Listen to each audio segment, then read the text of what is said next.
Right, where she fucking had all that Wagyu beef and everyone was like, what are you going to do with all the beef? It's time to take A Therapeutic Dose, a prescription-strength reality TV podcast that explores the intersection of reality TV and therapy. Possible side effects may include entertainment, strong emotional reactions, and/or laughter. Here are your hosts, Ramona Ramirez and Margee McGee. Hello, everybody, and welcome to A Therapeutic Dose, where we meet at the intersection of reality TV and therapy. I am Margee McGee, and with me, as always, is my dear friend and co-host. Oh, that's really sweet. I noticed that emphasis. Yeah, I get it. I see feel you. it. I'm so happy to see you. Hi, everyone. I am Ramona Ramirez. I'm happy to be here. Same. Yep. And we're, boy, this Orange County is really, just having a show with another show with alcoholism, so central to the storyline is really, it's kind of exhausting. It is. It is. And Alexis is insufferable. She's my only relief from that storyline. And I'm like, oh, but you're so annoying and awful and inauthentic and insincere. And what is this? What does she call herself? Good Time Lexi or Good Time Lexi or something it rhymed. It's in my notes. I'll find it. But it was just what are you talking about? I know. I I don't believe you. Anyways, you'd mentioned in a text message that this was a slog. And I was like, it was kind of. This one was just kind of rehashing stuff from prior episodes and then kind of an explosive meltdown of what I consider to be, a classic dinner with an alcoholic. And I've played every role that every person at that dinner played. I've been the enabler. I've been the defender. I've been the distractor. I've been the dissociator. I've been literally every option available. I've been the recovery hero, when Gina was like, this isn't how you get what you want. But what's happening is the whole event revolves around the alcoholic. That's it. Oh my God, the dinner party right. isn't a dinner party. It's just about, and I've been the manipulator, Shannon, leaving and being like, why didn't anyone come after me? It's just become such this heightened clown show. And I think, I really was just dropping into holidays with my family back in the day and just really getting a good reminder of how totally, who I was before recovery in Al-Anon. I mean, Tamara's role in that whole, all the satellite behavior that happens, orbiting around the alcoholic, Tamara and Shannon were in my mind, the two contenders in the ring. And then the peripheral roles, the ones you just mentioned, they're not as egregious as Tamara's. Tamara was diabolical in that scene, dia-fucking-bolical. And I think she just knew everything she was saying, and she was just lobbing bomb after bomb at Shannon. And it was painful to watch. Painful. Yeah. Full E. Full E? Fully, fully. Fully painful. Yeah. I was like, what is E short for? It's just freaking my Gen Z. Yes. No, that was uncomfortable. Mm-hmm. And I sort of, we can talk through these scenes, but I wasn't deeply moved by much. It just felt like a big rehash of what's been going on since the beginning of the season. But speaking of Gen Z, I'm having a real Gen Z moment with my notes on an iPad, and I'm just flustered. I get it. I don't know how to deal with it. This is good for me. It's good for me, but I prefer paper. I do too. I prefer to read a book in a book form. I do too. Not on a Kindle. I don't like it. I'm a classic girl. Well, or it just old. It hurts to hold the iPad. I don't know. It's way heavier than a book. And I also just feel like I'm going to lose my place, or it's going to shut off, or I'm just I know. I'm so ill at ease around electronics. I'm like, what? You're in charge. You have all the power. I'm just going to hope for the best here. It's true. Technology, we are the bitch to the technology. You're absolutely right. 100.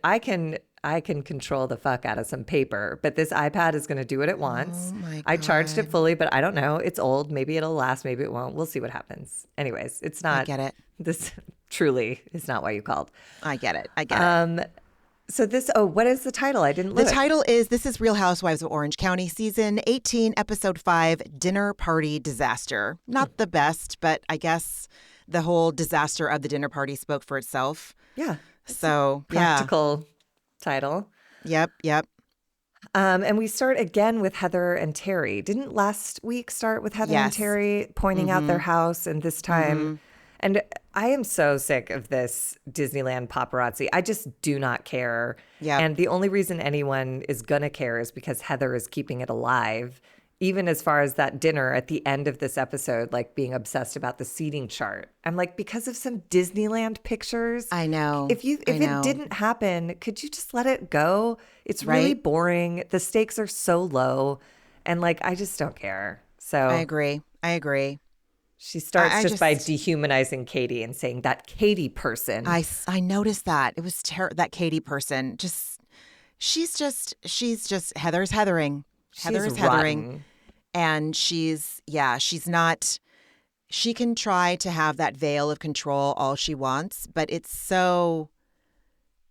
she's unraveling because of it. She's unraveling because she's not on top of, I hate to say it, this narrative about, surrounding the paparazzi at Disneyland. Like, ma'am, we have eyes. It's also stupid. And it's also weird. I feel like, has she become like a producer? Starting with like every episode opening with her and Terry, followed by we're talking about Disneyland paparazzi pictures, but like the root of those were the rumors that Terry was cheating.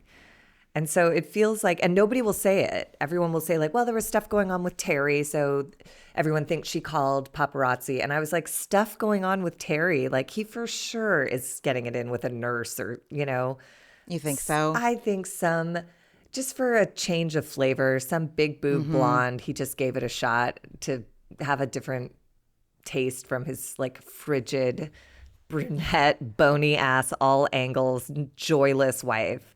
I just don't imagine her cutting loose in the bedroom, I don't either. I think she would hate like sweat and fluids and like all of it would be terrible to her. Yeah. That's very true. That's very true.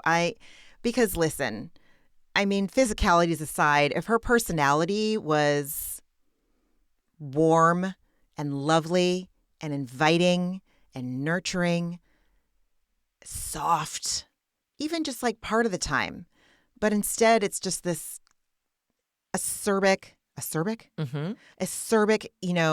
humor that she just charms the shit out of herself every time. She just finds herself so clever. And just these manufactured conversations between the two of them, it's just so, I don't understand how she has fans.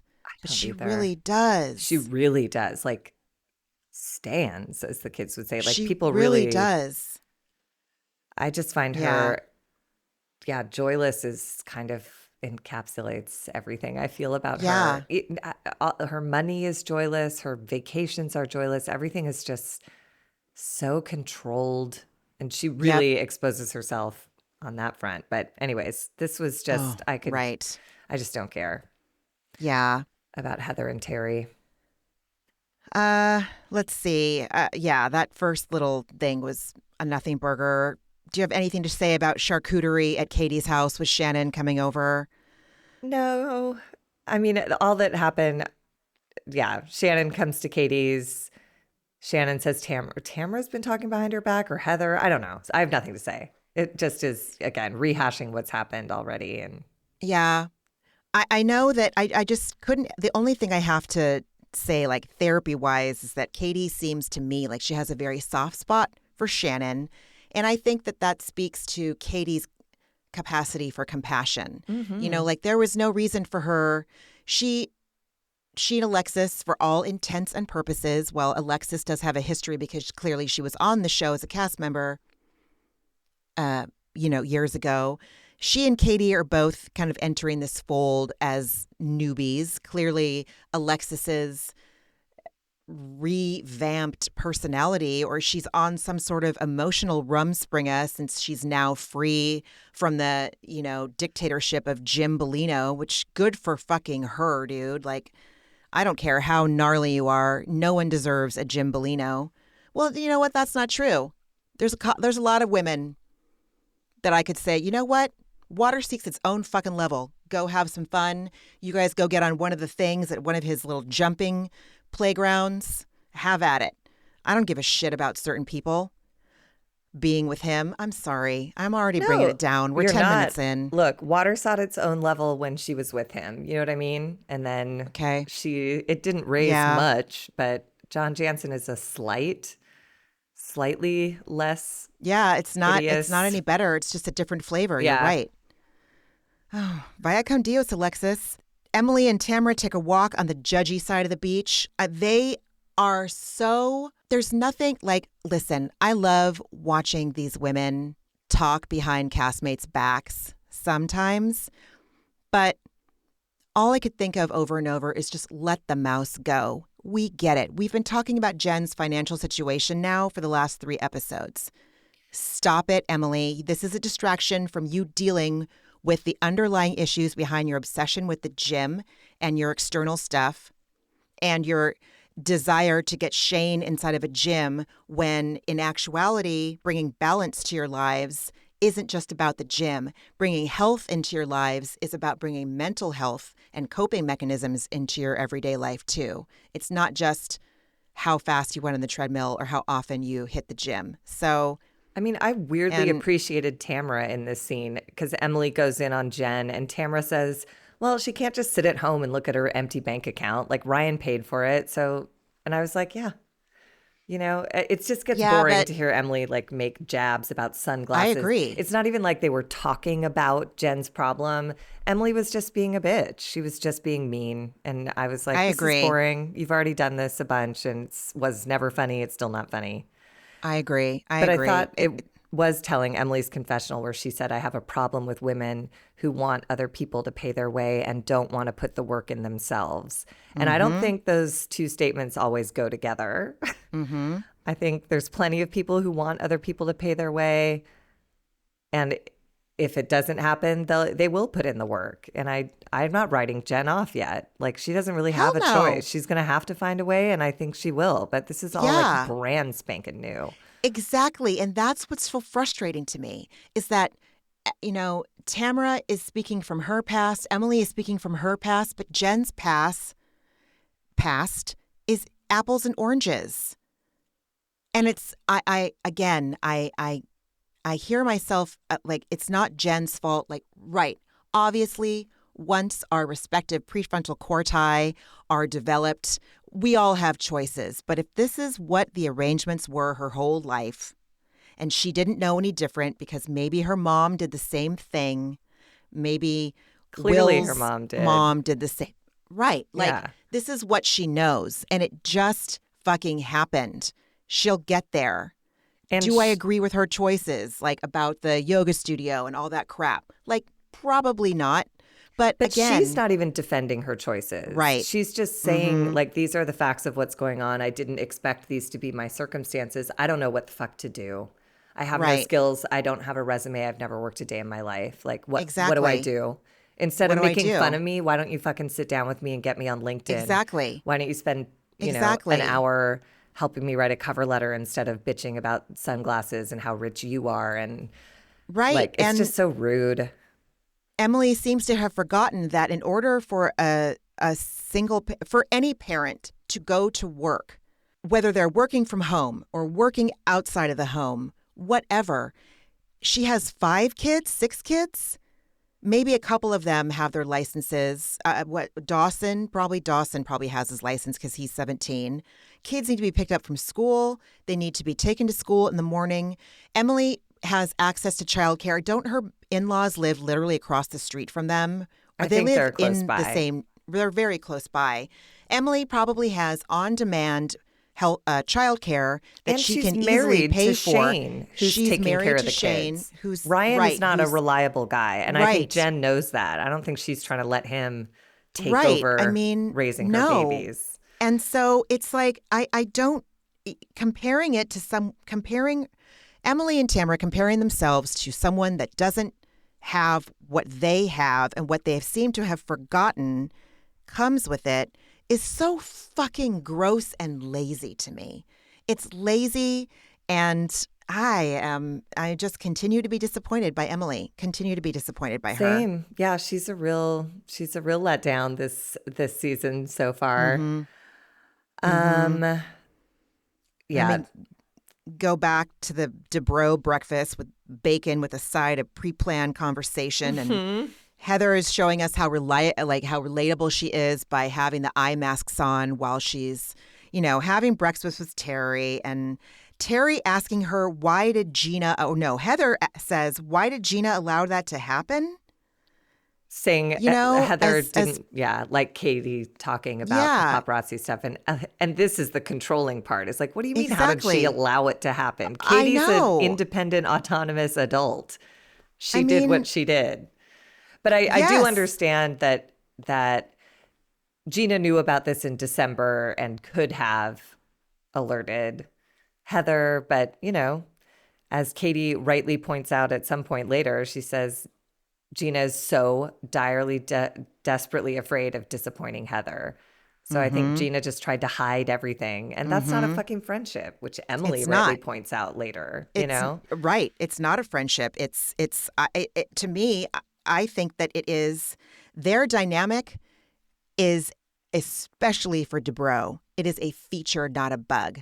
Like, Gina really is just, Heather and Gina have negotiated this silent negotiation with some sort of, dynamic of codependent minion daughter to controlling puppet mastery mom.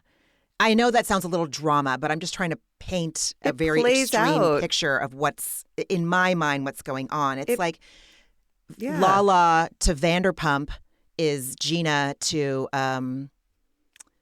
Heather this season. That's what it seems like. And it's just, but the thing is that I think Lala knew it. I don't think Gina's in on it.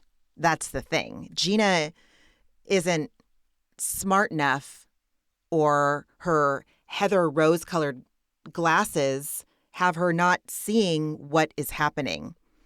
Gina just desperately wants to be with the rich girls. So she will do anything to please Sutton, which was why she pursued a friendship with Katie. And now she's in a tough spot because pursuing that friendship with Katie has led to a rift with Heather, who's also a rich person. And she already has some history with Heather. So now which ultra rich person do I please? And she's clearly trying to please both. And she'll just send Katie packing. She doesn't care. It was really unpleasant. So unpleasant. Yeah. And then Jen and Gina arrive, and Heather dismisses Terry, telling him, we're having a Galentine's Day. And I just wanted to puke. And then she offers face masks. And I'm like, this just feels like the least fun way to spend a morning. But whatever. Yeah. Agreed. And Gina apologizes for what she calls the Katie stuff. And Heather goes, well, now I'm just confused and irritated. And I was like, same. And Gina starts backpedaling and saying, I'm still getting to know Katie. I didn't expect this, blah, blah, blah. It was just it's just Heather, Queen Heather and her tragic court. Yeah. It was not. Yeah. It was not a fun Galentine's. It was not a fun Galentine's. It just, yeah. Are you talking about the scene where Heather says, when she's like, it almost seems like she was giving a really passive aggressive kind of permission to Gina to be friends with Katie. I felt kind of the opposite. I felt like she was telling Gina, don't be friends with Katie. And if you do, because, I wrote Heather controls Gina into stopping friendship with Katie, saying, I'm not telling you not to be friends with this girl. I will say she's showing you her character. So you should make whatever decision is best for you. But that is something to know that, and what is implied by her character is, from Heather's perspective, she's a bad person. She's a gossip. She's a bitch. So make whatever choice you want. But know that you're consciously getting into bed with someone who has all of these terrible qualities, and I see you. So do what you want, Gina. Exactly. It's like, that's not, Jesus. It's so controlling. It was, yeah. Yes, exactly. Yeah, like we talked about a little bit earlier, like pinging back and forth, we're all pinging back and forth. So Emily and Tamra, we return back to their little beach walk, and Emily says Gina stands by Heather no matter what. And it's true. Like, okay, this is what I thought of. Like, Heather has minions. And she has friendly acquaintances at people that probably like to go to her parties because they know they're going to go home with some sort of Holy Chic branded swag bag. You're going to get a light lunch, a gluten-free light lunch, Or Nobu. Remember? She had Nobu at that party that fell apart. Right, where she fucking had all that Wagyu beef and everyone was like, what are you going to do with all the beef? That's all the fans were like, that's all of us were saying when she did that. But I think Terry is probably her friend / ally / business partner / whatever arrangement they have going on. I do not want what Heather Dubrow has. I don't even, not even super fucking officially, not even a chance to go through her closet and raid her handbag collection. I don't want what she has. And I actually feel bad for her because I don't see her having friends with anybody other than Terry. Mm-mm. And that if sucks. She loses him, she's like, that would be truly tragic. I do not wish that for her because she has, then it would just be Scrooge McDuck. It would just be her and her money. Because nobody else knows her. Nobody else. Yeah. That's how it feels. Yeah. Sad. But Emily says, sorry, go ahead. Oh, go ahead. Yes. No, you. Mm-mm. Go. I know Emily says that Gina will call her out on things because they're real friends, but she doesn't do that with Heather, and she walks on eggshells. And it's like, I probably didn't even have to say that out loud. We all see it. Everyone who watches this show sees it, I think. But yeah, it's whatever, Gina. Do what you got to do. Her priorities this season are very clear. Oh, yeah. So. And I did think it was interesting that Emily and Tamra both seem to be convinced that this behavior of Katie's, benignly reporting that Heather called the paparazzi on herself, they both think this is enough to push Katie out of the group. They're like, Jesus. If you're going to come at Heather, you better cross your T's and dot your I's because otherwise you're dead. And I'm like, I don't think we're going to lose Katie over this. And if we do, then Heather is so pathetic. So pathetic. If you're really going to get someone fired for a Disneyland prom picture, then that's your life. That's who you are. So take down. Shame. Oh God, she is such a straw man and a paper tiger. And I don't know. Maybe they see something we don't see, but we've been watching this woman for I don't know how long. No, she's rich and connected. I think Gina's friends with her because Gina's in real estate now and wants rich people to buy and sell homes, So I think she doesn't want to lose Heather because that could be her, connection to big commissions. I don't think anyone's authentically friends with Heather Dubrow. And I think Heather knows that and likes it like that. Oh, God. Really? Yeah, I think that she always probably controlling. Interesting. I would just I'd die. But my priorities are my relationships, my close relationships. Yeah. I get very sad when I can't see my people. I get very sad being away from them. And I don't know if Heather has experiences that. And that's why I don't want what she has. She doesn't want to be seen and understood the way like you and I do. That doesn't fill her up. Money fills her up. Damn, dude. That's it. Yes. I know. Anyways, on to the most disappointing, tragic 15th anniversary pizza party. It was weird. Yeah. Pizza weird. Outside. It looked like a quasi-casual, I don't think it was exactly like California Pizza Kitchen, which, hey, I love a fucking CPK chopped salad. I am always down to go to CPK and get that chopped salad. But for 15 years, I don't know. It felt a little like low rent for the Real Housewives of Orange County. Yeah, it did. Anniversary. But it also feels in alignment with Shane. And I was speaking just of going to Shane, say exactly. Emily launches. Shane, oh, sorry. Go ahead.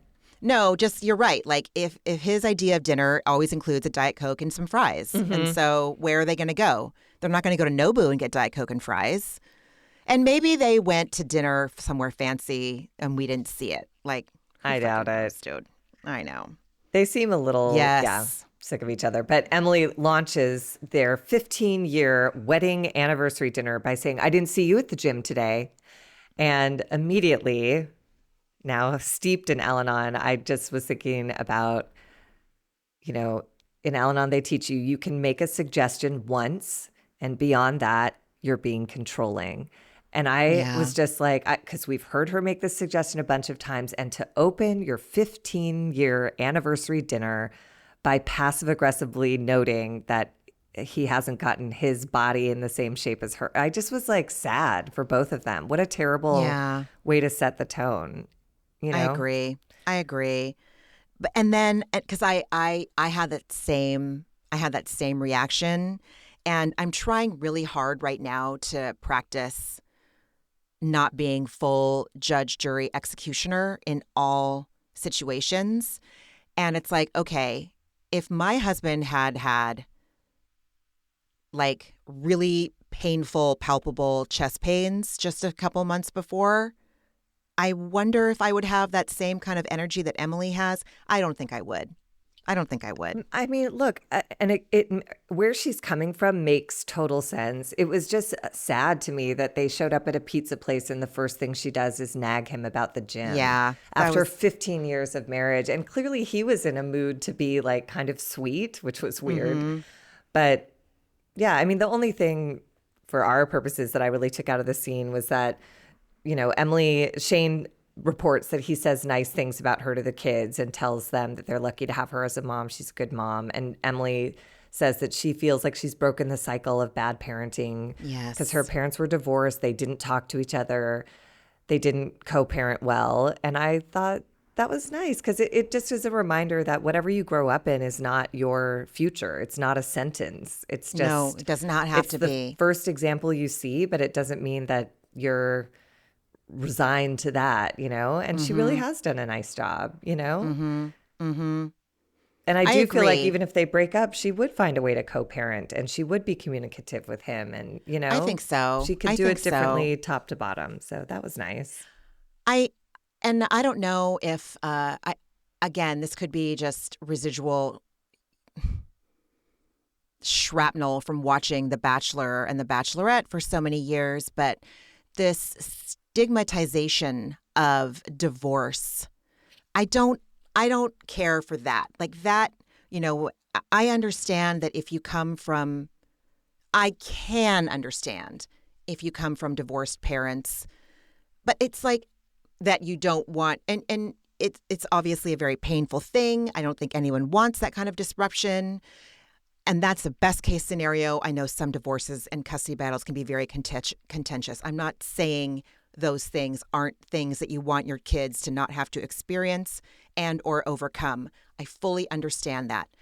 I don't like it when it feels like people have to make excuses for coming from divorced parents. Like it's a negative. As if it's a failure on their part or a failure on their part. Right. All you can do is try. That's all you can do. Right.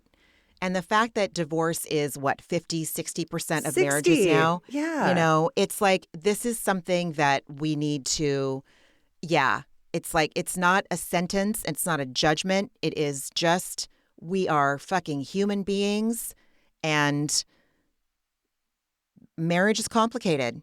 Can be. So, and it's probably a healthier world we live in when people who are in marriages that are no longer functional get out of them. The reason, in my opinion, the reason the divorce rate was so low for, leading up into like the 80s and 90s when it started to become more the norm, I don't think those were healthy relationships. I don't think people were like dying to go over to this couple's house as they ice each other out and snap at each other and cheat on each other and like whatever. I think we've just gotten to a place where, I don't know, there's more there's more options to live authentically, and divorce is a trauma for everyone involved. Yeah. It is. Yep. And that's not to be minimized, but it's not to say that like you can't have a different outcome, or at least you can try for one. And Emily has made nice progress from where she came from. I agree. And that's all any of us, I think, ever want as people that come from dysfunctional, toxic homes. Yeah, everyone wants to break that cycle. And kudos to the both of them. It takes work. It takes choices, and it takes work, and it takes time. And, but Emily needs to ease back from the fact that like the answer to everything is going to the gym right now, because it's just not. Anyway. I was very flummoxed by Emily's reaction to her gift. She's so effusive about so many things and excited about so many things. She's very, you always kind of know where Emily's at. She's very expressive. I think that's my way of saying it. I don't know. I just felt like her reaction to her beautiful upgraded ring was a little lackluster. She seemed more excited about her free Sunglass Hut Prada quasi-cat eye glasses that she'd won the day before at Sip and Chip. I do wonder if it had something to do with the atmosphere. Like, it's hard to feel like romantic and excited when you're, when there's like a bowl of fries between you and then like a 20-carat ring. It's like, I don't know. It was just sort of cognitive dissonance for me, because I too was like, oh, that's very nice. And I couldn't get to the place where I felt like romantic about it or anything. I don't know. And Shane's so weird. So like, oh my God, honey, that was so sweet. I had no idea you did that. Wow, it's beautiful. That's not how they ever talk. They're always like, thanks for this. And he's like, I'm not the luckiest guy in the world. Does this look like her? It's like they're constantly, it would drive me insane. You're right. That does not feel loving to me. You're right. But that's a coping mechanism. 100%. Constant humor is a coping mechanism. I agree. I was kind of like, huh? That whole time. It did not feel like an anniversary celebration. No, it just felt really like didn't. A meal like a to Friday get night. through. Yeah, exactly. And then we go on to, if my notes are screwed up, just tell me, because again, they're on an iPad and I don't know what's happening. Sure. Is the next scene Katie and Gina meeting for? Yes, it is. For breakfast or snacks or something. Coffee, I don't know. And it opens with Gina droning on about this Travis situation that, again, she created, and I don't feel sorry for her. And I don't feel anything for her. So I was just like, can we move past this? Because her tone of voice gets all like this. Like, we're supposed to worry for her and hope she's okay and root for her. And I'm just like, nothing is the matter. You got what you wanted. She's trying to convince I don't us believe Travis and tried to break up with you. Yeah, You're sending your kids there for, like, I don't, just stop. I know. Just let this, talk about let the mouse go. Like, this is not a storyline, Gina. Let it die. It's fine. Whatever is happening is fine. Nobody has any emotion about it. So Katie had some real emotion, though. Feeling she sure did. Pissed off that Gina hung her out to dry with Heather.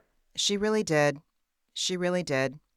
And just the fact that, like Gina saying, I'm not going to jeopardize my friendship because of the choices you made. Like, it was so gnarly. By the way, this is her refrain this whole season, because she said that and it sounded exactly like her blaming Jen for ruining Gina's professional reputation. And now she's blaming Katie, this new girl, for causing a rift in her friendship with Heather. Maybe your friendship with Heather isn't that strong. Maybe your professional reputation isn't that strong. Because if it can be if a hole can be poked in these things so easily and they're that fragile, it seems like there's work for you to do to fortify these friendships and positions in your professional system. I agree. I agree. Plus, like, I don't know. I am not going to turn to any realtor on reality TV. Like, fuck no. Like, I don't want to buy something from Sirhant. I don't want to sell something through Sirhant.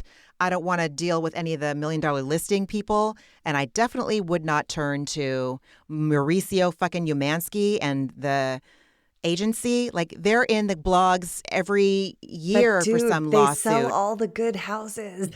Oh, There was a shit. time like 5 years ago, I was trying to buy a house, which became impossible because we're in a all cash situation out here, which I'm not in that gang. But anyway, Reza was the representative for this one house that I loved. And I was like, I would have made a deal with him. And I honestly, I think about it all the time, how like if I get to the place where I want to buy my actual dream house, I would contact Josh Flagg because he loves 20s and 30s classic Los Angeles architecture. He believes in keeping these properties intact and not razing them to the ground to build these disgusting modern atrocities.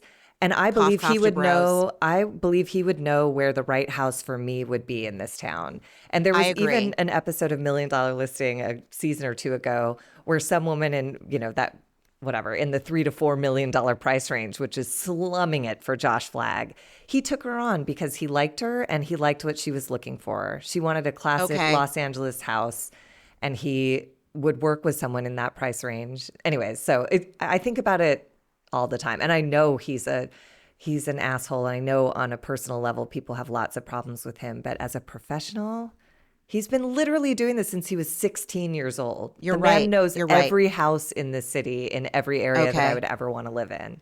So I agree 100%. I completely agree. You're absolutely right. You're absolutely right. And that is what I love about Flagg. I love that about him, that he would look at Terry and Heather and be like, Cary Grant walked through this house. What the fuck are you doing? Yeah. Like, make some upgrades, but don't knock it down to the studs, especially after you wax poetic about it. Every new house, like on the block around the corner from yours, looks exactly the same. And that's an Altman house, a Josh Altman kind of a vibe. Yeah. I can't stand it. Hate them. I can't. And it's like that's the only kind of new construction going up anywhere, it seems like. It's like a fucking farmhouse like the Vanderpump Kids have, or it's the glass and wood boxes that Altman and that his are just crew are selling. Cavernous, like wine cellar in the entryway kind of houses. That's like, what is this? It's just a performance piece, and it has no character. And 20 years from now, 5 years from now, it'll be over. Yeah. Anyways, you're right. And also, good luck buying a house here that isn't being sold by the agency. Really, it's a game of Monopoly, and they won.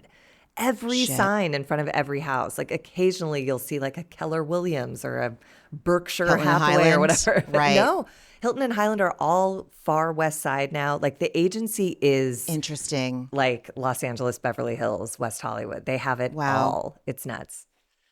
Anyways. Jesus. So much more interesting than this coffee date with Katie and Gina. You're I just couldn't believe it when Katie starts crying over how, over the situation, and Gina is just shocked. She's just thinking this whole breakfast or this whole meeting up until Katie starts crying is just this like fun banter, I guess, this fun like check-in. It was just, I thought it was very serious, and Gina was just very casual about it. Gina was trying to be Heather, and it didn't work. And Katie is not Gina. Katie is a whole person. And I felt so bad for her. She's the new kid. Mm-hmm. One of the cool kids came over and said, like, hey, hang out with us. And then brought her over to the group and said, look at this fucking moron. Can you believe it? Yeah. Like, it hurt her feelings. And I loved Katie for saying, Gina was like, I just want to put this behind us. And Katie said, this might not be okay for a while. And I was like, yes, you never hear that on these shows. And I loved her for that's real life. Like, I've been in situations, where I've hurt friends, and I know we're going to be okay when they say like, I need some time and space from you. And my whole heart breaks and my soul collapses, and it's the worst feeling ever. But I also know that they're serious about trying to figure out how to move forward, and, and I'll wait. And it's all, the last one I remember happening was like 15 years ago, and we recovered and we're friends now. And, I made a mistake. I stood her up for a show because I was with a boy. Disgusting, tragic. But I came clean, and she said, I remember her saying, what did she say? It was so profound. She just said like, this isn't cool, and I'm not going to be okay with this for a while or something. And I was like, that's devastating, and I love you, and I appreciate everything you're saying, and you're right. So I'll be here. And we all came back around. So Thank you for sharing that with us. No, seriously. I appreciate that. You know, the whole arc of it. Yeah, no, and I'm grateful. Yeah. It was one of those moments like relatively early in recovery where like a real thing happened and I told the truth in the way that aligns with the principles of 12-step rooms and sat in the discomfort and it fucking worked. We found our way back to a new friendship and, and I had to earn her trust back over time and I did. Yeah. So anyways, I love that. Me too. Very clean, very clean. I had the same note. Katie exemplifies good mental health by saying that it might take a while and it might be uncomfortable. And I was like, holy shit. This is like probably one of the most realistic sentences we've heard this entire, 5 episodes in, not bad. And that floored Gina too, because Gina thinks that I'm the veteran cast member. So this girl's just going to be like, okay, thank you for letting it go. Right. And she was just like, no, you're not, I don't live my life by the call sheet. Jesus. Then we just continue our descent into al-anon. It's a little training session between Shannon and Papa Gene before we slide into that dinner party. So I don't know about you, but like the minute I saw that gigantic pour of red wine at lunch, I was all, Shannon don't fall far from that tree. I don't know. Maybe it's just a big glass of wine with lunch. But as the scene goes on, we learn it's not. Well, and it's also just such a stark look at like what being raised in alcoholism does to normalize alcoholism. Yeah. And look, I don't know if she's an alcoholic. I don't know if he is. I'm just saying based on my experience, the feelings that came up for me were the same ones that I would have when I was an adult, not yet in recovery on my own. I would notice what my dad ordered and how big the pour was, and I would comment on it as a way to bond because you don't have anything else in common. Yeah. He likes drinking more than anything else, so that's a fun thing to talk about. And hearing this whole narrative that Shannon gave us about like, we were just a fun family. Did we have like a giant jug of Chablis? Yeah, everyone did. No, they didn't. No, they because didn't. I thought everyone had like a case of wild turkey in their house at all times until I went to other people's houses and I was like, oh, your dad doesn't drink or he has a beer or something. He doesn't like rattle ice cubes and pour 150 proof alcohol on top of them. Dude. Fuck's sake. Your dad doesn't have a jug of vodka, the one that looks like a bleach bottle that you have in your laundry room. Your dad doesn't have a jug of vodka that big or a fucking jug of Ernest and Gallo red wine. Yeah, dude. Seriously. And then seriously, the bizarre mental twist she tried to sell us on of this thing where she said, basically she grew up in a house full of booze, but she claims, I didn't see it used as a coping mechanism. It's just something that helps me forget certain things. Dude. And I was like, what is your definition of coping mechanism? And also what you just described is, yes, you did see it used as a coping mechanism. When when a household has Kirkland brand style sizes of booze stocked on the reg, a household, not a bar, like I get it, but like if you're, it's just, and again, I've dated these people who went to Costco to buy their liquor in like giant sizes and they live alone.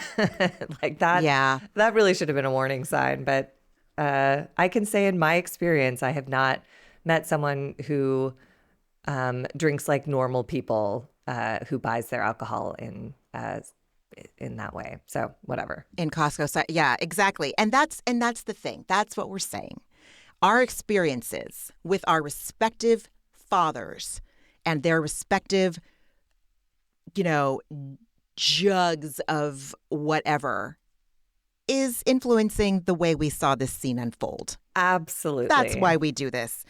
Her dad tries to like tie up this very nuanced, complicated, ideally fraught with self-reflection, remorse, bewilderment, even what I'm saying is that like that is what the situation that Shannon has just come from and is currently, navigating. Sorry, it is such an appropriate word, but I am so sick of it.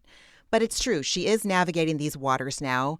And Jean just tries to put this, and again, this is very on par for someone who doesn't want to deal with emotions like, well, you hit rock bottom and now you're on your way up. She ain't hit rock bottom. The way she's talking, if anyone out there thinks that Shannon has hit rock bottom, I promise you, she has not.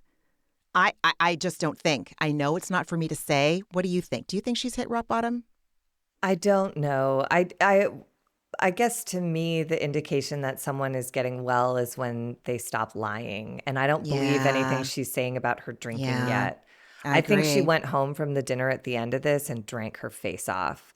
Interesting. She ordered that drink there, and I think she was shaking and like ready to get home and just have one.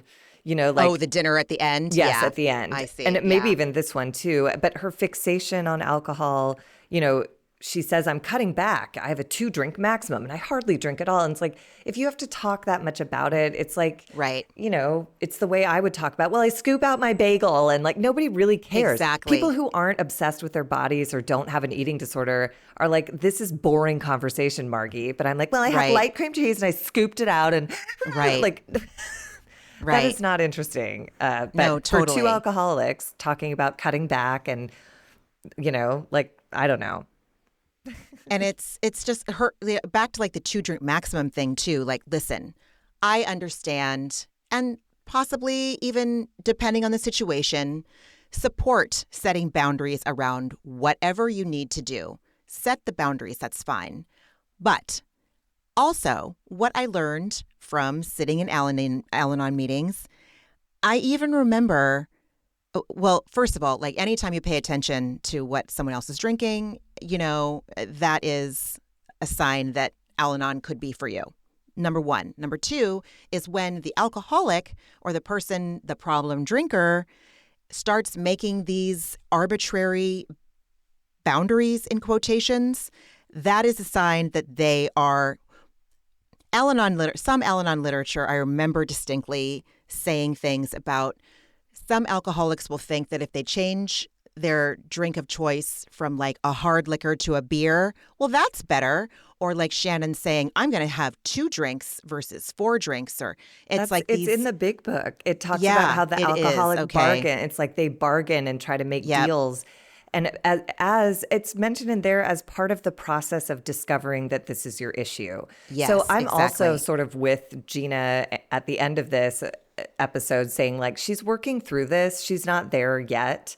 Yeah. But she's doing the thing of like, maybe if I try. But if you're an addict, it's not just about the substance. It's about the obsession. And that's what I see in Shannon is she walked in and she didn't say, hi, Dad. She said, that's a big pour.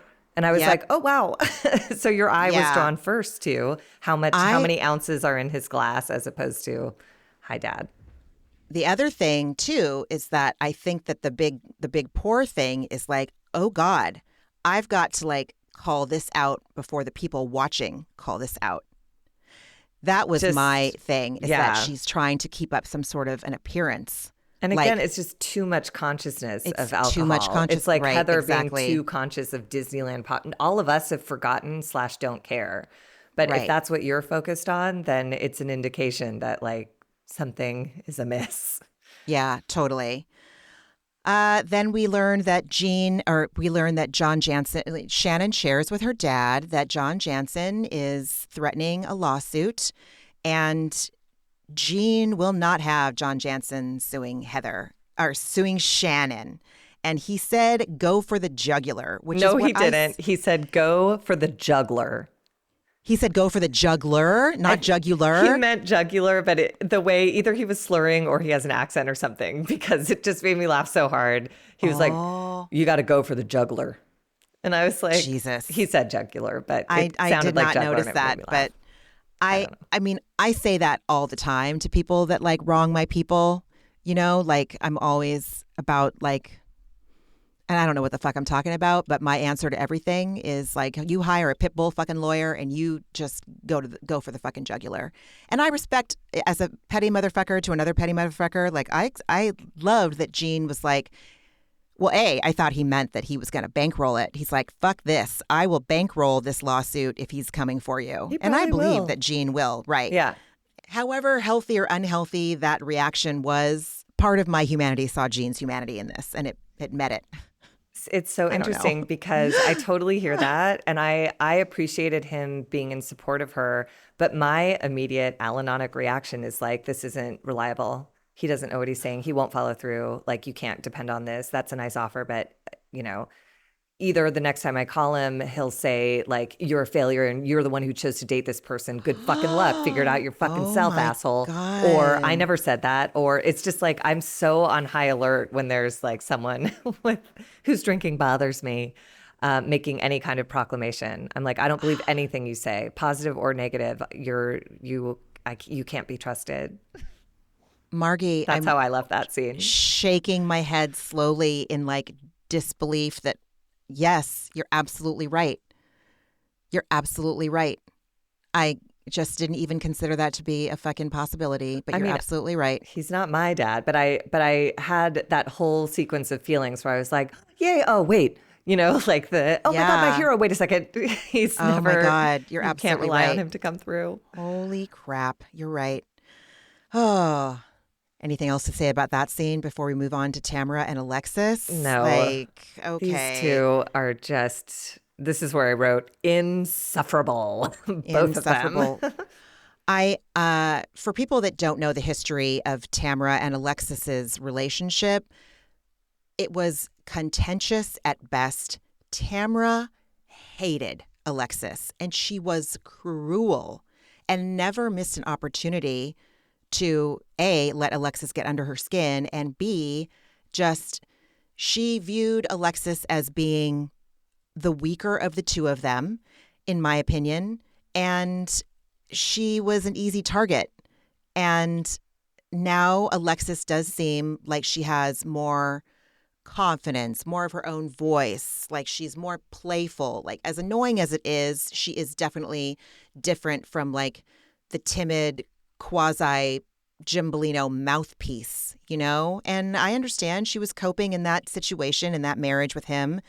But the fact that they are like this chummy, but it's only because they both share this like insatiable bloodlust to just humiliate, shame, and take Shannon Beador down in as ugly a way as they can is disgusting.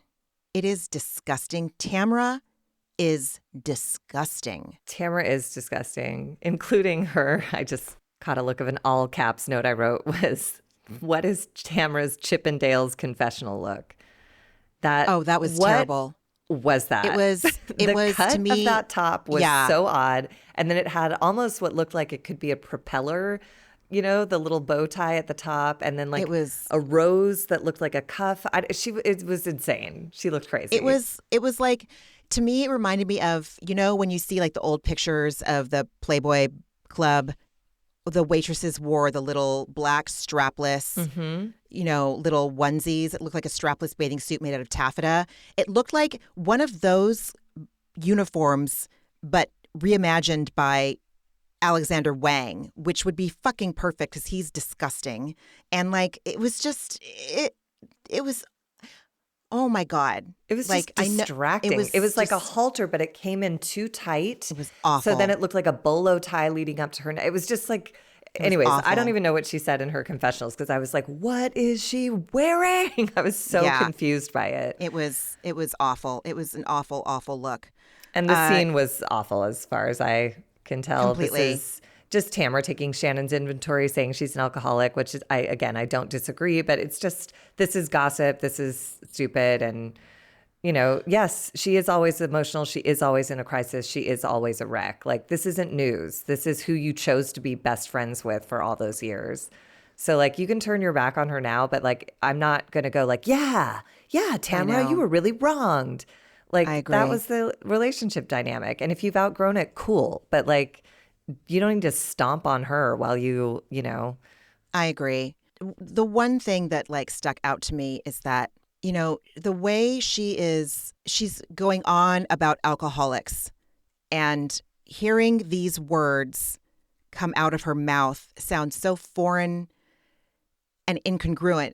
Technically, she is making sense. Technically, that is what you and I have learned through therapy, understanding like how the family dynamic is set up in an alcoholic home, and also what they say in 12-step literature, like al-anon. And at rehabs, like, God, I don't know how many fucking family weeks I've been to where we've learned the same thing. It's a disease. It's all of this stuff. But because her motivation for sharing these things about Shannon's alcoholism is coming from this really, it's not coming from a genuine benevolent place. It's coming from this place of judgment. So her words are technically sound and technically correct and technically what you'd probably learn if you were learning how to be a drug or alcohol counselor. Coming out of Tamra's mouth, it seems like bullshit because she's saying them without a motivation of true compassion and understanding for Shannon. She's just saying it with more of a judgment. So yeah, I don't like it. It was She's just weird. Trying to justify absolutely turning her back on Shannon after this one incident. Like, let's not forget, last season, they had renewed their friendship. Before the accident, they were doing the Tres Amigas together. So again, a real friend would be supportive. Like, tough love is fine, but like, it really bugged me when Tamra said, she goes, Shannon didn't go to rehab. She went to therapy to figure out how to not date bad guys. And I was like, hey, bitch, it's all connected. It's all connected. You better believe she is probably drinking less now that she's not with John Jansen. I believe they did drink every day and that they were both miserable. And you have to start somewhere. And some help is better than no help. Some awareness is better than none. Yep. And I'm not forgiving or anything of that DUI, but like, you can't expect for her, same way with expecting Jen to be a real estate mogul the second her business goes under. It's just like, you have to let people find their way and be, Vicky is an enabler, but Tamra is just rejecting her after pretending to be her friend. Like, it's just so, and then, she says Shannon blames John for her drinking and like, that, I don't know. It's just not relevant. John isn't in the picture anymore. And then Alexis, so full of shit. She's like, Johnny J, as I call him, he hardly drinks since I've known him. And I'm like, you've known him 7 weeks. Like, that's basically one trip to summer camp. I didn't use a hairdryer when I went to summer camp for 8 weeks. That's not who I am. I use a hairdryer. I use a hot tool on a regular basis. Right. So you don't know John Jansen. And I also don't believe you. I also had the thought, and this is how related, using a substance can be to the highs that you experience at the beginning of a relationship. That is a dopamine delivery, just like the relief that doing like that one drink, that one sip that sends your voice into like, the dopamine of it all, the dopamine of taking that first drag of a cigarette, the dopamine that comes from when you meet someone and they share the mutual attraction and you begin to date and all of that stuff. It is so energizing and like delicious, all of those scenarios that I just outlined. And so maybe he's not drinking as much right now because if we're to believe Alexis, the constant sex giving dopamine deliveries, the newness of their relationship. Once that starts to wane and he's still not drinking a lot, okay, let me know. But right now, I don't put it doesn't mean anything right now. No. I don't believe her anyway. I don't believe her. I think he's probably still drinking more than socially, and whatever. But I think that it's within the realm of possibility that he's just transferring another dopamine source. Well, everyone does. I mean, one of the most helpful things one of my first therapists told me was that the first 3 months of any relationship are chemical. She said, enjoy it. Do not make any long-term decisions based in your first 3 months. Because of course, I had gone through that engagement breakup and the next person I was with, I was like, this is it. He's wonderful. And she's like, give it 3 months. And that relationship made it 2 years almost, I guess. It was after 3 months that I was like, I really don't enjoy talking to this person. Because all the talk before was leading up to, it's just giddy excitement, like getting ready to like sweat the sheets. Like it's just a chemical response until that fades. And Alexis and Johnny J are still very much in that chemical 3 months of, you know, where you just, Yeah. And like even at the end of the scene, like even Tamara is buying it. Like they compare Shannon's years-long relationship with John Jansen to Alexis's like weeks-long relationship with John Jansen. And Tamara like marveling at how different it is. There's no thought at all. There's no considerations of anything going on other than just believing everything that Alexis is saying face value. And Shannon told us last week, like she said, John is doing everything with Alexis that he did with me. He's taking her on the boat. He's love bombing her. He's like, this is what, and I've been in that situation too. And I didn't realize it until I was out of the relationship. But I was with someone who set aside Margee McGee Mondays to have dinner at this one restaurant. And then when we broke up, I saw someone, the person he was dating posted on Instagram, like, meat-free Mondays with my boo or whatever. And I was like, oh, it wasn't about me. He likes going to this restaurant on Mondays. Like, that's just what he does. God. But I loved it when I was in it. It was a good wake-up call when I saw it. But my point is that John Jansen has an MO. Shannon experienced it. Alexis is in the beginning, you know? And I wrote here, I have a sick feeling their relationship will blow up in a very similar fashion because she's going so hard to defend him. This will cause investment bias. She will stay with him too long and it will all implode. You know, alcoholism is a progressive illness. Like, I don't think John Jansen is a sane drinker. Fuck no. And I don't have high hopes for him and Alexis Bellino. Like, oh no, I don't either. Absolutely not. I don't want to say I dated a John Jansen, but I was in a relationship. I don't know if it was like a year or two. This was a man that definitely love bombed me. And we didn't know what love bombing was in 2003 when I first started dating this person. There wasn't like a term for it. When I look back on it, it was just a disastrous, emotionally abusive relationship. It was on the spectrum of emotional abuse. I'll say it like that. I also, like, looking back at certain things now that we've redefined what sexual assault is and can be, and that it's a spectrum. I look back at this relationship and I'm like, holy fucking shit. And so the fact that we now have like terminology to explain the toxicity of love bombing, it's like, that's what he's doing. And that's what he did to Shannon. That's what he's doing to Alexis. This is what this ex-boyfriend of mine did. This person was someone that, like, my sister and my mom were happy to see me happy. But they told me after we broke up that if he had done anything like propose, that's when they would have stepped in and said, hell fucking no, dude. So thankfully it never got to that point. But this person actually tried to like friend request me on Instagram. And I was like, are you fucking kidding me, motherfucker? Like, ew. He still gives me the shivers. Disgusting. Anyway, so that was my long-winded way of saying that as times change, as we, you know, as more nuances and more manipulation practices are given specific names, acronyms, whatever, I am so grateful to be able to reframe confusing situations in my past with this new terminology. I'm so grateful for that. I really am. And so I encourage, well, never mind. I don't need to go off on that. It doesn't matter. I just see, like, on Reddit, I see a lot of like people in Gen X. Well, back in my day, everything didn't have to be like called blah, blah, blah. It's like, so fucking what?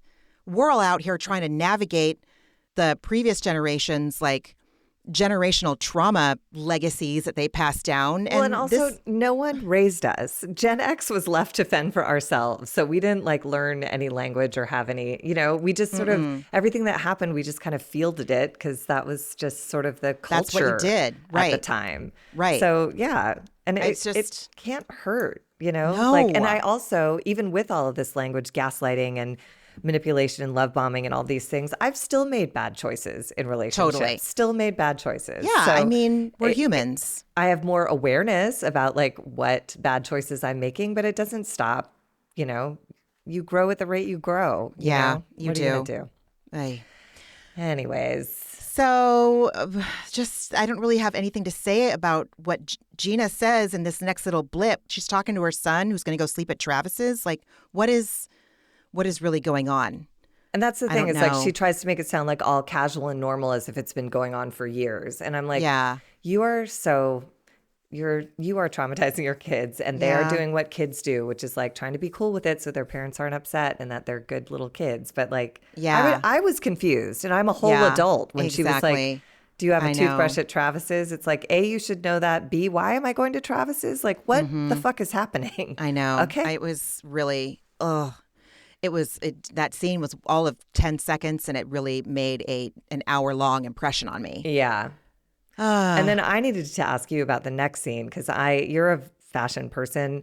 Is it okay to put all of your dresses on the bed and then put your shoes on top of your dresses? I am disgusted by thank God. That. I was disgusted. I also, when we talk about what we watched later on in the episode, I watch a lot of Summer House, and Kyle Cook is constantly with his fucking shoes on that bed, and I am disgusted. He lives in New York.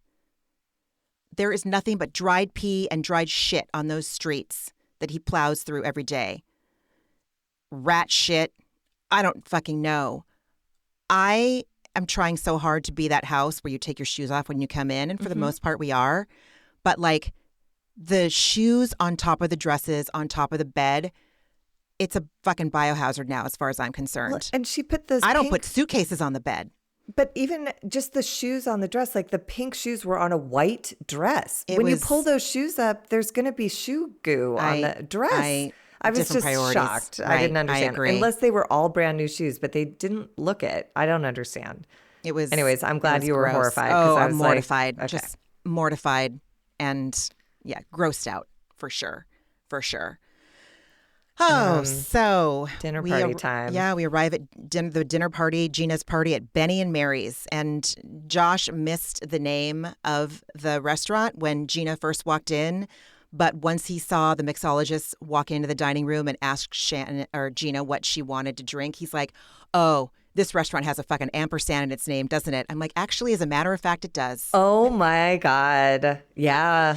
That restaurant was trying so hard to be like quasi Portland, like 10 years after Portland started doing it, 15 years after Portland started doing it. And it's like, I don't know. It was hilarious to me. I love the wall covering though. I love that green crocodile. It was a pretty embossed, actually like lovely design. I like that dining room for Orange County. The first thing that, I found disturbing was Vicky and Shannon in the car on the way there. And Shannon is looking at her phone and realizing she can't travel to Mexico for 10 years if she has a DUI. And Vicky just is the ultimate enabler. And she's like, oh, you can just drive to San Diego and I'll pick you up at the border. And I was like, yeah. Oh my God. She's immediately followed by, are we whooping it up tonight? And Shannon like fumfers and is like, oh, well, and Vicky tries to cover and is like, you can whoop it up without alcohol. Cut to the dinner where Vicky is like, have a drink. You're not driving. Like, it's just so much. She's so misguided bullshit. So, I mean, they both are fulfilling that role for the other one. Like, yes. Vicky wants desperately for Shannon to whoop it up with her so that they can. It's a Dos Amigas promo. It's a Dos Amigas promo, right? And she's just does not give a shit that is the absolute wrong thing. The last thing that Shannon should be doing right now. Shannon knows that and still goes ahead and orders. Like she created that scene in a lot of ways, God. Just don't have a drink. You really can't have a drink for one night on camera. You're on camera with people who are looking at you. I know. And you order a vodka? What are you doing? But maybe that's why, is she wants to subvert that paradigm. She wants to whoops. Go. I know. I mean, God. Anyways, we are back at the restaurant and Heather is obsessing about seating because she's still so bothered by the Disneyland paparazzi fiasco that she needs to not sit by Katie or Gina now. It's just stupid. And Emily and Gina in their confessionals talking about that. And I'm like, you guys created this. These little things. Gina, you're why Katie and Heather can't sit next to each other. Emily, you're not why you can't sit next to Jen. Like, look in the mirror, ladies. God, no. I know. I mean, there's a lot of like vamping to get into this, but basically, you know, we get into the dynamic of dinner with an alcoholic, and starting with Vicky gives Shannon permission to drink, saying, "You're not driving, you can have a drink." And Jen says, "Shannon doesn't need permission." And Vicky says, "Yeah, that's what I said. She doesn't need permission." And I was like, oh God, everybody's losing it. Shannon orders a vodka, and then there's like a record scratch. Like Tamara says, "Oh, an alcoholic should have a drink." And then there's just utter silence. And I don't know if you saw the body language, like eyes cast down, cast members just sort of like being still. And I was like, that's what it's like when your dad starts to come undone or someone calls him on his behavior. And then it's just the parade of, you know, people who have a seat in Al-Anon should they choose it. Vicky's the enabler, Tamara's the aggressor, Jen is the defender, Emily's the defender saying, "I think she's changed." Gina's the recovery icon. Katie and Jen are dissociating. "Your dinner looks good. So does yours." It's like, oh my God, trying to avoid this happening. Shannon is rationalizing it by turning it on Tamara. "You went dead weight at Nobu." And then Heather just trying to distract, saying like, "She looks great though. She looks great." Like she's an alcoholic with a DUI. Like, and then Shannon, the ultimate alcoholic move of just manipulation, that a big emotional outburst, storming out, and then waiting in a corner for someone to come see you and being pissed off they didn't do it in the right time or the right person didn't come. So that whole moment was like real familiar. Oh my God. Just to go back just a little bit, but yes, I get that. Like Alexis asking Katie, like, so what was your thought process leaving me out of that party? Even though Tamara already told her why. So she's just there to bring some fucking drama. She knows why. She is dating John Jansen. Why do you think? Don't be an idiot. And it's like, I think that she thinks that dating John Jansen should give her, like, it's giving her all of this like bravado and fake bravery.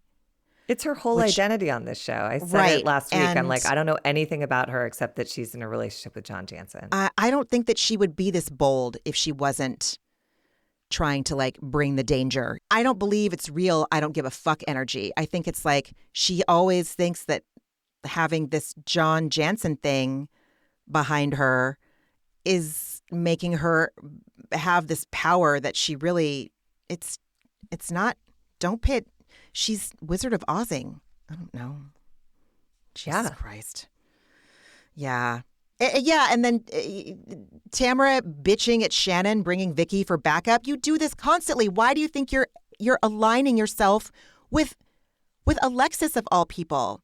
Yeah, she's strategizing. It was so stupid. And that's just life. Like whether you're on the Real Housewives of OC or not, like if you're going somewhere where you're going to be uncomfortable, you bring a friend. You do. Like there's nothing wrong with that.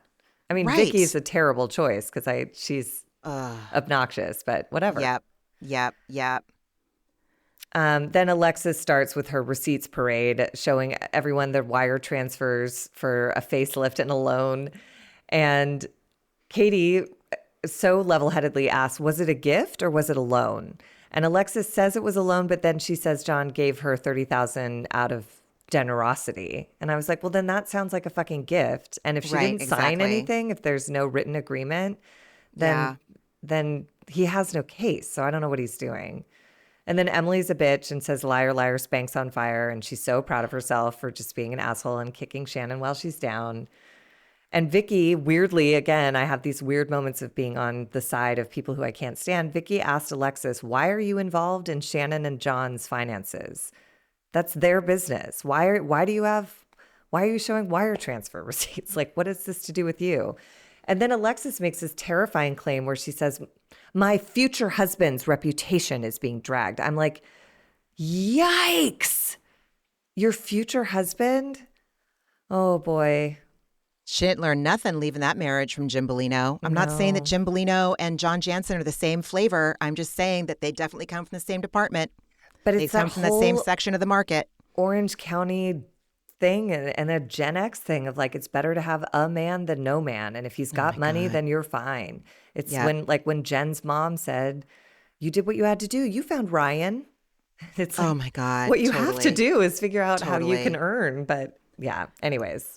Well, Jen goes out to comfort Shannon. And God bless Jen. Like, she's so naive / in denial / earnest. And that's a deadly trilogy to like, you don't want that Bermuda Triangle of coping through life. And I wish her the best. And I hope that I don't wish her pain or agony. I do wish her to learn some things that will be uncomfortable as she, adopts a new way of living. And like I don't know what's going to happen. She's but honest, at least. Yeah, she is. Because she came out and she's compassionate. Shannon was so rude. She's like, it just really hurts my feelings that no one came after me. And Jen's like, hi. I know. And then Jen was just leveled with her and was like, a lot is being said right now. Alexis is showing wire transfer receipts. And, then Shannon clarifies that she owes $65,000, not $75,000. And he only wants it back because he's spending too much right now. And then Shannon said, and this kind of broke my heart, I hate this. I hate this. My ex-boyfriend's girlfriend is in there exposing my facelift and my debt. And that is really... it's so vile. And Shannon's been on the show for 100 years and no one is protecting her. And like, it's sad. I know. I agree. Vicky projects on like, she's like telling everybody what Shannon needs. And basically it's just Vicky again saying what she really needs from her friends when she is making excuses for her problematic behavior and choices, like Brooks. I need someone to bring me a casserole, not I need someone to tell me, listen, at the very least, we're going to go to Barnes & Noble today and we're going to get a book from the self-help section on, something that's going to speak to what you're doing with this man who is abusing and sexualizing your fucking daughter and lying about having cancer. So let's go do that. And then I will take you to get a coffee and then maybe we can make a casserole together, but we're not going to skip that first thing. You know what I mean? So it's just, and then her, like, the Women of Faith speech really that was insane. It was too much. Yeah. So Alexis claims that she wants to get to know Shannon for her, and Emily jumps on that and says, you can't say that and bring receipts at the same time. And Tamara and Alexis both shriek, yes, I can. And then Vicky gives this like weird parting TED talk saying that this is toxic behavior among women and women need to support women and be kind and act in the image of Christ and have compassion, and just like preaching all the things that she does not practice. And it just was so hollow. And I was just leave. It's like satire and like, why are you doing it to yourself, Vicky? She is so damaged. Yeah. She is really just, I don't say this a lot, but I think that Vicky is just too far gone and she's bought her own bullshit and this thing like way too much to ever change. Good luck. She's a mess. She is. Then, I don't want what she has. Yeah. Yeah. This is, Tamara screams that Shannon needs to go to rehab because she's a fucking alcoholic, which is not helpful. Like, do something. Get someone in recovery to come talk to her. Stage an intervention. Like, don't just scream that. Like, offer to go to a meeting with her, to drive her. Yeah, exactly. And then this is when Emily and Heather just, change the subject. Emily comments, like, she should go to rehab. And Heather goes, she does look better, though. And they're like, yeah, she looks really good, really healthy. And I was like, oh, God, it's so uncomfortable. Being around an alcoholic is so uncomfortable. It is. Anyways, Tamara screams us out of the episode by saying, when you're an alcoholic, you shouldn't drink at all. And it's like, okay. Like, yeah. Oh, groundbreaking. Yeah. News thanks, at 11. Tamara. Right. Exactly. Yeah, that was quite something. It was a really uncomfortable scene. It was just gross. It hit close. Yeah. It hit close. Anything else about the episode? No. What else did you watch this week? I watched a lot of Olympics this week. I really did. And I watched The Bachelorette, and I thought it was a good episode. There was specific mention of addiction and alcoholism and being raised in households and how that impacts how you approach relationships, which I thought was interesting.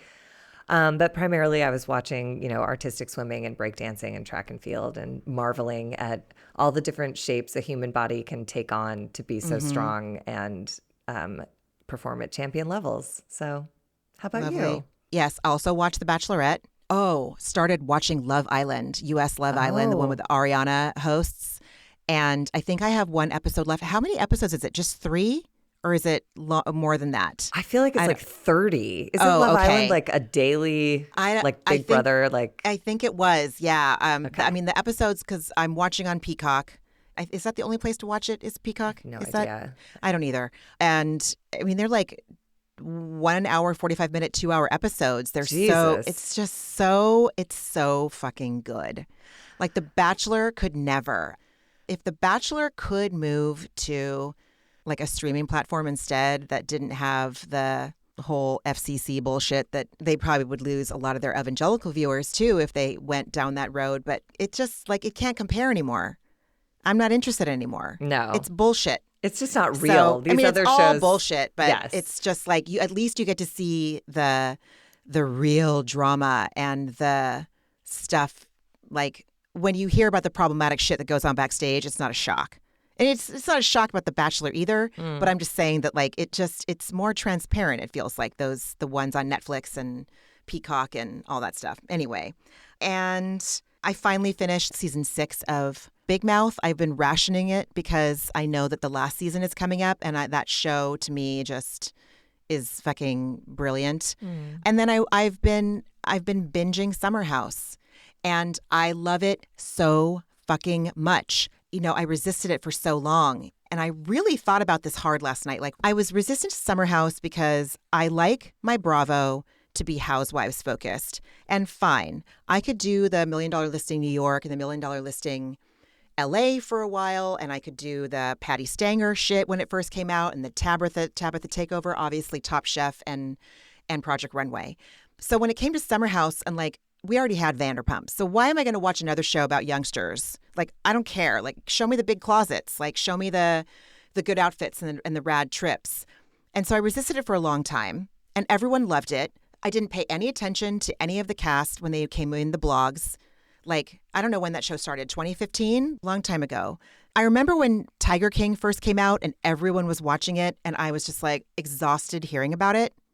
That I just put up a blog and I was like, I'm not watching this fucking show. I can't handle I'm being bombarded with Tiger King content constantly. And then when I finally watched it, I was like, holy shit, this is so good. But it came up at the perfect time to watch it.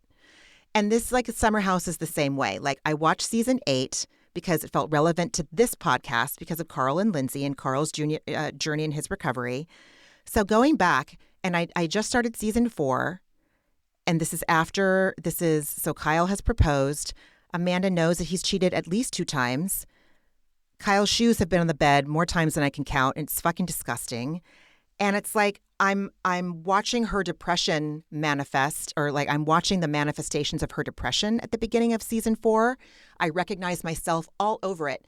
She isn't helping clean the house, depression. She isn't helping do the job that she agreed to do with Kyle regarding Loverboy, depression, possibly ADHD. Again, I am projecting hardcore. I got so depressed when I first moved in with Josh. It was a combination of ADHD and just never seeing it coming, never seeing that huge life disruption being a catalyst for depression. It could only be a catalyst for joy, right? I'm getting everything I want. But I didn't see it. It was bigger than me. So seeing all her behavior in myself, it's just making the show really interesting to watch. The fact that they've had the same fight over, usually spurned by Kyle's drinking, really makes me so fucking uncomfortable. So uncomfortable. My point is, I'm obsessed with Hannah. Luke is so ridiculously like good looking. I can't even believe it. I want to say I know nothing about these people's problematic behavior. If any of it has come out over the years since this show started, I haven't paid attention, and I'm purposely not Googling anything because I just want to watch it all and then I'll learn it. Believe me, I'll educate myself on these people like after the fact, but I just wonder what it would have been like to like navigate my 20s and my 30s like Hannah does, like so confident, like insecure but confident, and like she just seems very healthy to me. Watching her, I'm so fascinated. And I know if I find out stuff about them and it's shitty, I'll be really disappointed. And that just speaks to my naivete when it comes to these shows. But I'm obsessed with Summer House right now. Obsessed. It's great. And what a great time of year to watch it. You're like it's peak season for. It's so good. Yeah. And what was your antidepressant this week, friend? You know, there were a couple. The Olympics really, like, I was heartened watching them. I just really enjoyed it. I love, Snoop is just like the best version of a human being I've seen in a while. Just like fully present, fully relaxed, fully surrounded by all different kinds of friends and people, and lightly high all the time, I guess, which leads into my second antidepressant, which is I had to take my mom to get an MRI, and my mom has never had, like, she's tasted hard liquor, but she's only ever had white wine in her life. And she was given a Valium to help her stay still during the MRI. And she had the time of her fucking life. And good for her. It's been a real stressful time, and there's been lots of health stuff going on. She's been poked and prodded by doctors for months now. And just to see her, like, she was so relaxed, and when she was getting out of the little machine, she was like, I may have discovered something here. And I was like, how was it? And she was like, I don't give a shit. Like, she just was so relaxed. Yeah. And the doctors were like, you did great. We found, I think we got some good pictures. And she goes, for my Christmas card. Oh my God. Like, that's it was hilarious. like, everything was slow and sweet, and I don't know. It was just fun to see her relax. It's been a very anxious time for everybody. Mm-hmm. And 0.5 milligram of Valium really gave her a break. And that was, I'm not promoting drug use. I'm simply saying that for an 82-year-old woman who's been going through it, she got a couple hours off of being stressed out, anxious, That's and great. upset. So hooray. Everyone needs a break. Everyone needs a break. I'm really happy to hear that. Yeah. That's good. How about you? I went to Portland last Friday, and I was there until Wednesday and just had some really nice solo time with my sister and my mom and my niece and my friends. And it was fucking great. And I took care of myself when I got home, so I didn't get that little... I got a little bit of that dip that you get when you're back to your life after. Not that my life is bad. I'm just saying that, like, my soul, body, mind really needed that time with my family. And the dip wasn't as bad as it's been in the past. That's what I'm trying to say. So that's really good. That was my antidepressant. Yep. Lovely. Yes. Well, everybody take really good care of yourselves. Yes. And we will talk next week. Maybe make part of your self-care this week an act of altruism by rating, reviewing, and subscribing, and making sure your downloads are turned on. I bet you'd feel really good after that, because it would make us feel good. I'm manipulating you guys. I'm so sorry. No. Make that choice if it feels harmonious to you. But yes, please take really, really good care of yourselves. And Margee, it's lovely to see you as always. And I love you. Happy to I love see you always. We'll be back next week or later this week to discuss season 6 of Orange County. Until then, take really good care. 6? Yeah, episode 6. Episode 6. Yes. Did I say season 6? Yes. I'm like, fuck no. 18 years into this bitch. No. Episode 6. All right. On that note, bye everybody. Bye. Ramona and Margee are obviously not doctors and do not provide medical advice. Their content is intended to be used for entertainment purposes only. It is not intended to be, should not be interpreted as, or used as a substitute for medical advice or a diagnosis of any health or fitness problem, condition, or disease, nor a recommendation for a specific test, doctor, care provider, procedure, treatment plan, product, or course of action. My mom is a doctor.